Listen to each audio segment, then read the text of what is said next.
Hello and welcome to the Crypto Masters podcast, helping the general public to master an understanding of crypto assets. My name is Brian McCoy. And my name is Ross Eaton. And we are the Crypto Masters.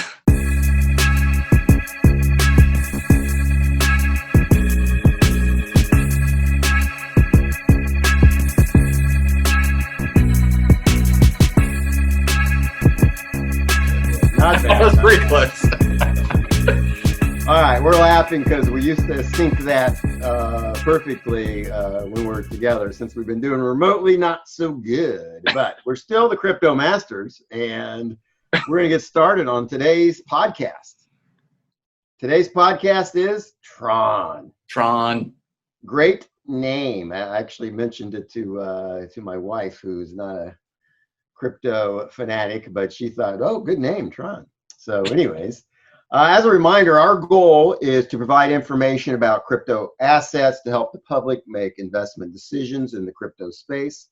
We don't try to predict short-term price movements, so this show is not for short-term traders. And we provide information about different crypto assets to allow you, the listener, to make your own investment decisions. This is not financial advice. All right, disclaimers behind us. We, on previous episodes, as all of our followers will know, we've discussed the crypto platforms, Ethereum, EOS, and Cardano. Today, we're going to discuss a different one called Tron. Tron is another platform that runs the self-executing smart contracts that we've talked about before. Tron also allows the developers to develop decentralized applications or dApps to run on it. It has its own blockchain. It has a coin. It's called Tronix, with the symbol being TRX.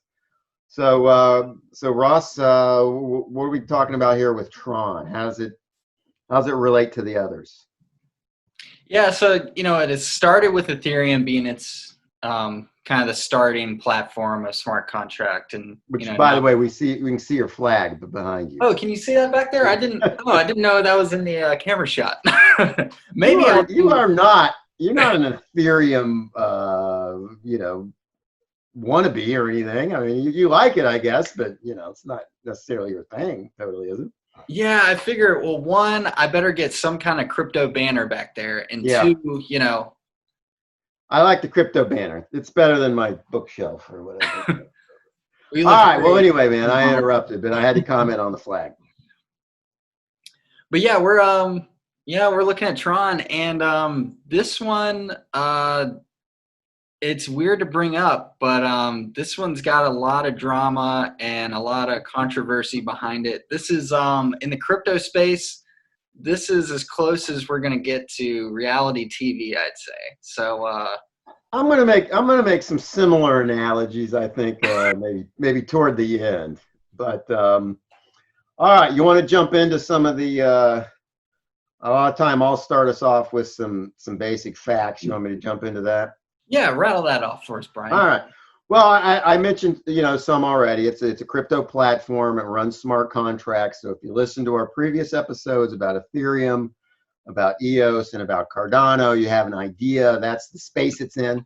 It's not in the space with Bitcoin and Litecoin, which we talked about on previous shows, which are more limited to being cryptocurrencies, money substitutes, whereas the platforms are a step beyond that. They also they act more like computers in a sense. They call themselves that. So here we're talking about another platform. And if you listen to our podcast on Ethereum, you'll know one of the biggest criticisms of Ethereum has been and still is its speed, the number of transactions per second. And we talked about how Ethereum's trying to address those. They're trying to fix those. So Tron has addressed that, and it achieves up to 2,000 transactions per second, compared to, I think, 25 per second for Ethereum. So that one you got to say, Tron has achieved that. There might be some trade-offs that we talked about. Ross, I'm going to let you get into more detail on this, but we've always talked about what the program language is. The developers have to use codes. have to use a programming code to develop the dApps. And on Tron, I understand they can use both Java and Solidity. So what are your thoughts on Java, on the languages, programming languages? Yeah, so my one of my personal favorites is Java. I coded in Java in school and also C++, but you know, so Java uses Solidity or wow, what am I talking about? Tron uses Java and Solidity. So, and when we say Solidity, Solidity is really coded in C++. So I'm going to kind of shift the gear over to make the comparison between Java and C++. They're very similar. C++, and this is very high level. You know, it's typically more efficient, but it can run differently, slightly depending on the machine or computer you're running on. And Java's kind of trade-off there, or Java's benefit is it kind of runs more consistently on, you know, from machine to machine. So it's a pretty common language, the Java, right? I mean, everybody's heard of Java. Oh, for sure. So, and on GitHub, roughly, so Java makes up roughly 10% of the code on GitHub, and that's the largest coding, you know, repository out there. And just to make some comparisons back to that, the top, and that ranks Java number 2. The top language used on GitHub is JavaScript, and it's what's my number here? They use about 15 to 20% of all the code on, or all the coding repositories on GitHub use about, you know, that makes up like 15 to 20% of the coding repositories on GitHub. But like I just talked in a circle there. But C++ is ranked about 7th, which makes up about 4%. Okay. So it's, you know, Java's more widely used, but in terms of efficiency, and we're going to discuss this later, I think the larger factor here is the open source, or the what am I trying to say here? The you know, whereas Tron and Ethereum, or Ethereum 2.0, are switching to the delegated proof of stake, whereas, you know, someone like Bitcoin is going to be using you know, something that's more decentralized, where many nodes are trying to solve that cryptographic hash. So in terms of efficiency, I don't think language matters too much in this case. But just some nuggets of information for you. So I'd say in comparison there, Tron and Ethereum on code base are kind of playing at a level playing field. Well, and just one thing that the Tron people seem to emphasize is that you can also use Solidity, which is really the Ethereum language. So I think they're trying to tell the developers, hey, you can come develop on our platform, and you don't have to learn a new language. It's, you know, something you're already used to. So they're, in a sense, trying to say to the Ethereum developers, hey, it's easy to come over here and do it on ours as well, I think. Yep, and that's kind of a point for Tron in this case, is that, you know, Tron seems to be more developer friendly than other platforms, coins out there. So yeah, that's a knock to Tron. So another thing here for Tron is going to be, you know, as you mentioned, Brian, the transactions per second. I mean, it's just crazy that Tron can do 80 times that of Ethereum. So that's, you know, Tron can do 2,000 transactions per second, where Ethereum can do 25. So, yeah. And in comparison, you know, Visa is currently doing 65,000 transactions per second. So it's a long way to go, but. Yeah. Well, and I think that, you know, Tron's not reaching that maximum. It sort of has capacity, but I don't think it's probably rarely a point in the day where it needs to do 2,000 per second. But I mean, it is just showing it has that capability to grow, which we all think and hope that these platforms are going to do. Yeah. Do you have something else to add? Do you want me to jump into a little bit of history? No, well, the only thing I was going to add too is Ethereum 2.0 what I've seen is they're claiming, they're going to be up to 9,000 transactions per second, probably higher. So just, Yeah. Grain of salt, I think, with that one. And not me in particular, but people are skeptical about, have some skepticism about Ethereum 2.0. I think I heard that recently that its launch has been delayed again. So who knows? They're going to fix that part of it, I'm sure. I think that's the salesman aspect, coming into play. Like, oh yeah, we can do 2,000 transactions. Well, you haven't really done that yet, but you say you can. So right. All right, so let's make it clear, Ross, that as far as I know, the Tron coin has no connection to the 1982 movie starring Jeff Bridges. By the way, I saw that in the movie theater with my girlfriend, who later became my wife. As you may know, too, there was a sequel, Tron Legacy, came out in 2010, which was pretty lame. What? I don't know. I just the original was so cool, so different, and then by the time 2010 rolled around, you come out with Tron Legacy, it just seemed kind of lame to me. It's still at Jeff Bridges. Yeah, there you go. Who was in Dumb and Dumber, I think. Wasn't it? Anyways, back to also, do you want to comment on the video game that came out? The Tron video game was actually pretty cool back in the 80s. So. All right, let's get back to the crypto coin. Tron, or Tronix TRX, was originally, fun fact, it was an ERC20 token, meaning it was on the Ethereum blockchain.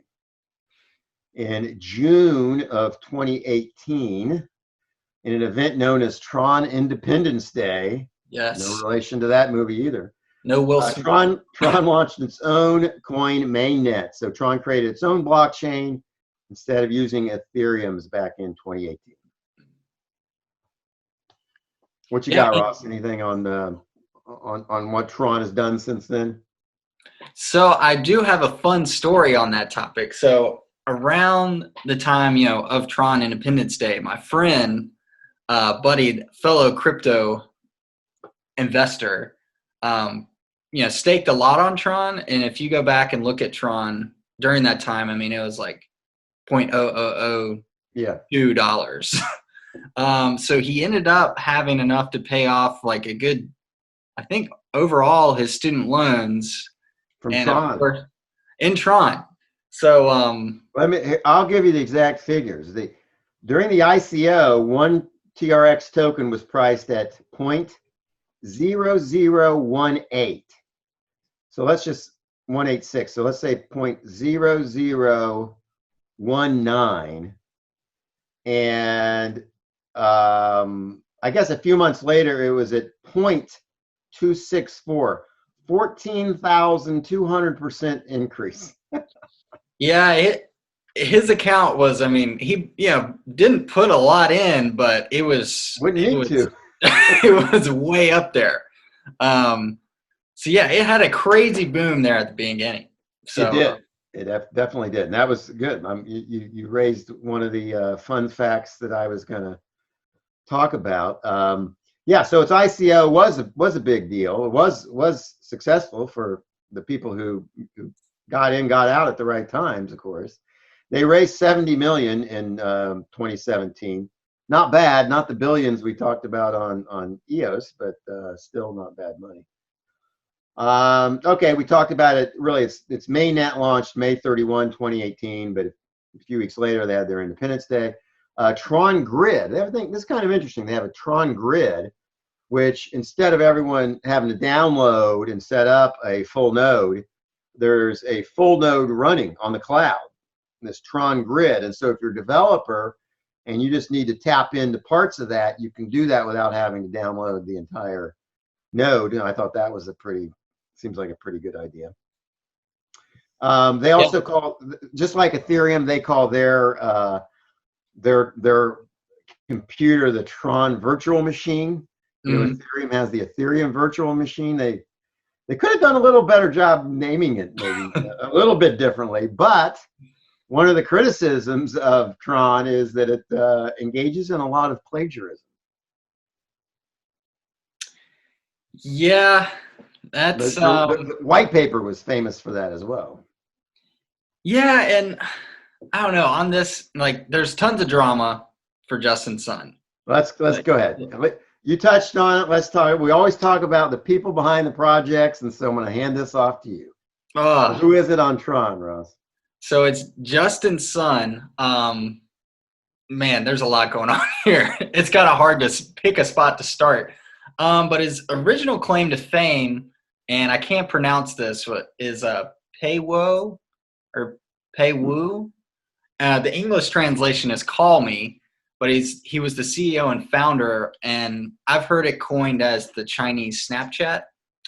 Ah, Um, and he was a rep for the Greater Area um, of Ripple in China. yeah, I knew he was involved with Ripple. So self-proclaimed protege of Jack Ma, which is the founder and CEO of Alibaba. Which, if you Yes. haven't seen the interview with him and Elon Musk, you gotta listen to what this guy says. Jack Ma? Oh Yeah, I'm yeah, not sure I've ever heard any extended interviews with him. He's very famous. He's one of the top 5 or 10 richest guys in the world. yeah. I don't want to say too much here, but he kind of seems a little airheaded. Just Really? with his I didn't know that. Oh yeah. If you haven't watched it yet, maybe I can kind of link it down in the description of a YouTube video of him and Elon Musk's interview. But man, it's comical. I think Elon Musk is just like, why am I here the whole time?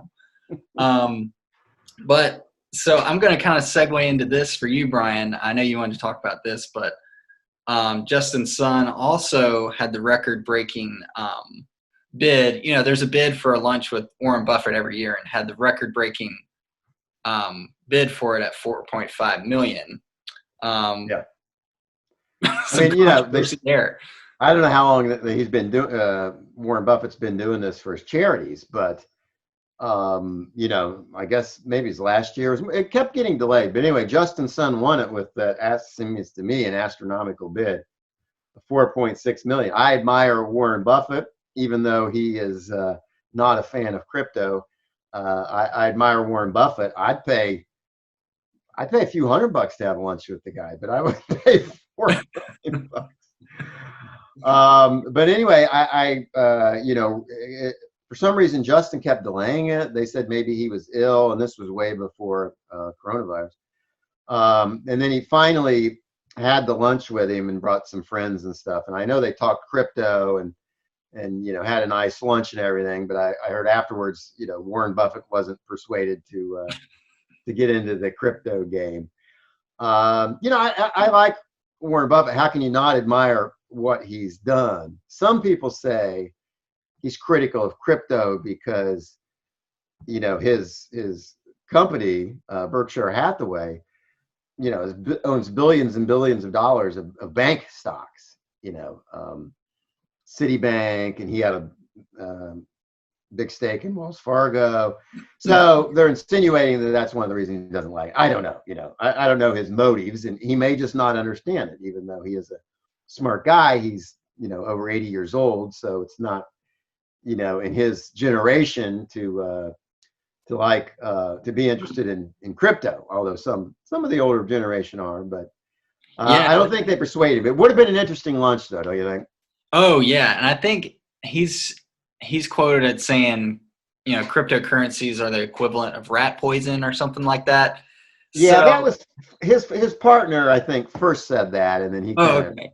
parroted that. I mean, Charlie Munger, I think, who's also been working with Buffett for years.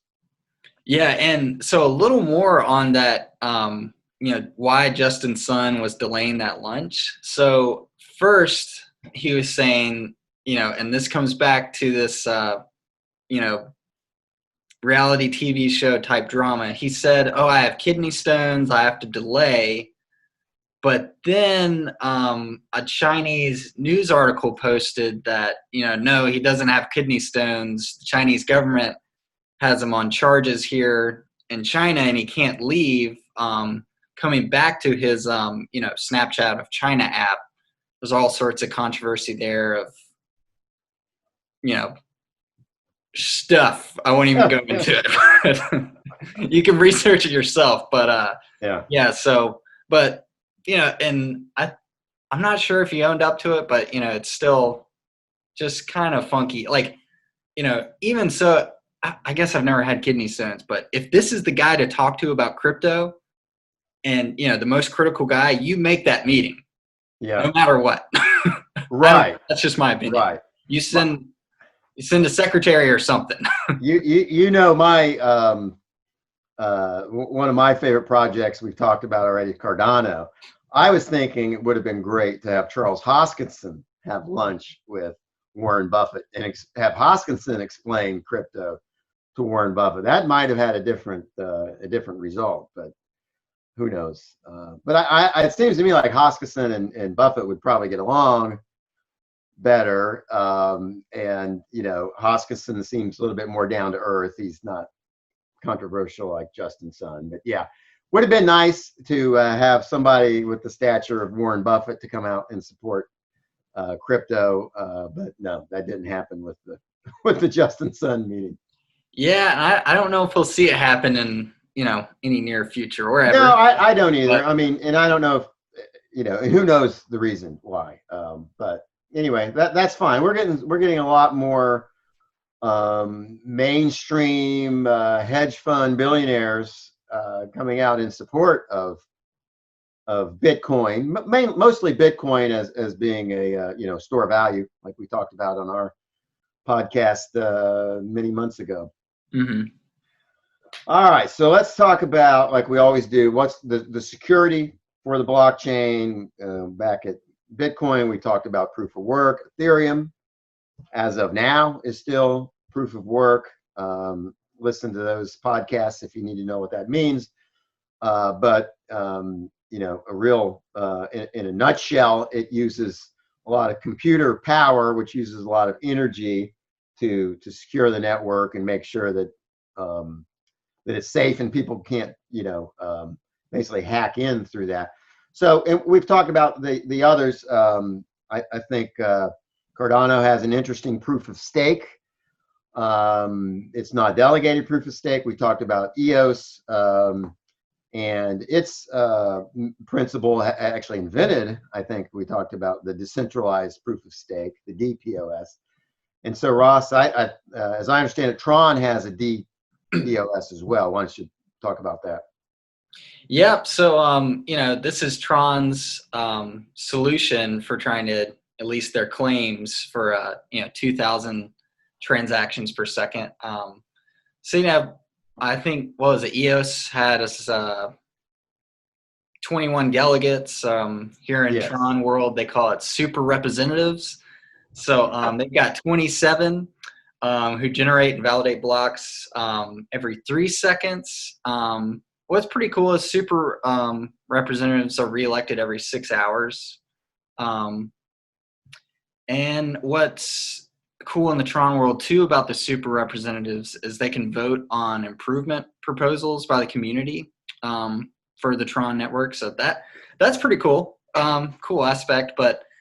And again, just coming back to delegated proof of stake, it's just, the current solution for trying to up the transactions per second because, and there's a trade-off here, if you're going to be decentralized and have, everyone in the world trying to solve these cryptographic hashes, it's, a lot of energy is consumed, there's everyone fighting to mine this one block. Whereas, in delegated, it's like, okay, let's just have a set of people that you can vote on, and we'll just kind of pick them to just say, hey, you mine this next block. Okay, you mine this next block. So it's, a lot faster. So yeah, in practice, it's obviously not centralized because you've got, in this case, 27 people. And then, certain people kind of manipulate it. Like, if you've got a lot of money, I mean, you could, you and 27 friends can just get up there. 26, yeah, or less. I don't know. Maybe you only need a majority. Well, you probably, I don't know. But we talked about on the EOS show, episode, we talked about really a lot of the criticism that EOS gets is from a lot of people in this space are Decentralization. I mean, if you had to say what's the one theme of crypto, you'd probably say decentralization, right? Yeah. So people who that's really the most important thing, they don't like the DPoS coins as a method of security. That's a big criticism of EOS, and it has 21, so 27 isn't that much different from Tron. So I would think it would be subject to the same criticism. But like you said, it's a trade-off. As Ethereum learned, you're going to use proof of work. You're going to be limited in your transactions per second. If you're going to then sacrifice that decentralization, you can increase your speed, and that's what they elected to do. So, it's just that's a differentiation that investors can make. I mean, if that's an important factor to you as an investor, then that's a basis you can buy or not buy a certain coin. All right, so let's we always want to be consistent, so we talk about total supply, which I think total supply versus the outstanding supply, because like with Bitcoin, we know there's a 21 million cap, and there's already more than 18 million out there, so there's not that much inflation left to go. And as we know from another halving that has occurred, that's going down, at least the amount per block. So in the case of Tron, it has a total supply of 99 billion. Doesn't really matter, but the thing that's important is that 66 billion are in circulation. So about 67% of the coins have been issued. So the 33% that's remaining is with the Tron Foundation. So again, if that's important to you as an investor to know how much your single coin can be diluted. In this case, there's still some room to go. There's 33% that hadn't been out there yet. So, all right, Ross, what else you got? Is it time for final thoughts? It might be time for final thoughts. I mean, do it. My final thought here is, being as I have nothing more to say, it's kind of just, it's just another platform with decentralized proof of stake. I don't really see a huge,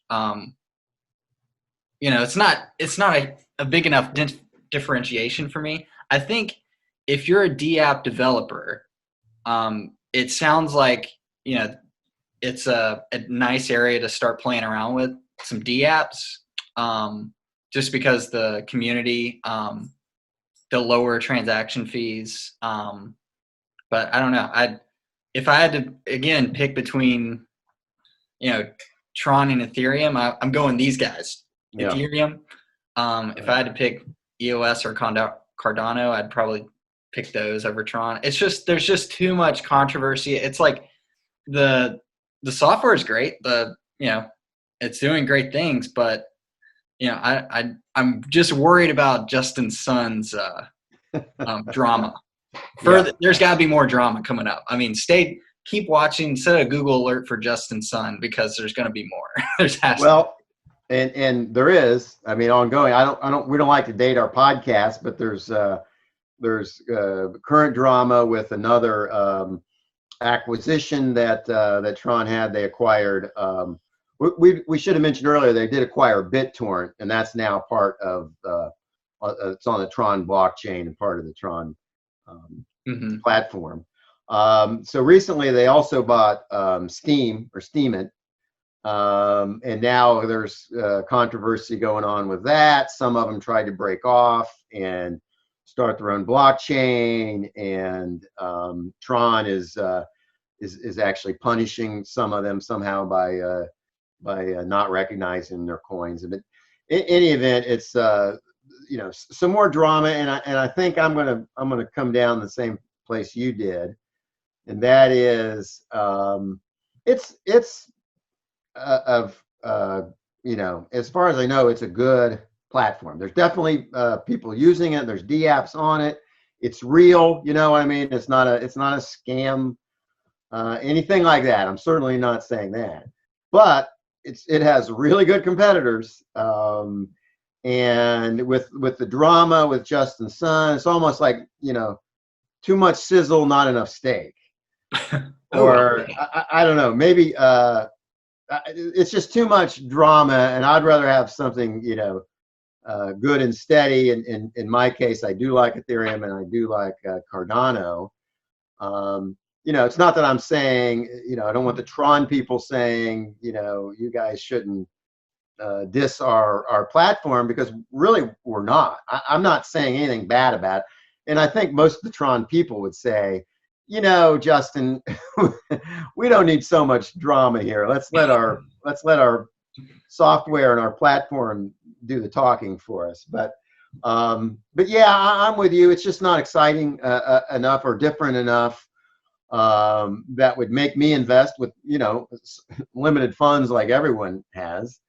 You got to pick and choose, and I think there are others that I pick and choose to invest in before Tron, and so I currently don't have any plans to invest in Tron. So I give it a mild thumbs down, just because I'm not investing in it. I'm not saying it's not investable. If you like it, or you have, you want to spread your investments throughout lots of different crypto assets, it could be one of them. But yeah, I'm with you. I'm just not real excited about it. Yeah, almost. And I want to see if you're on board with this analogy, Brian, but it's almost like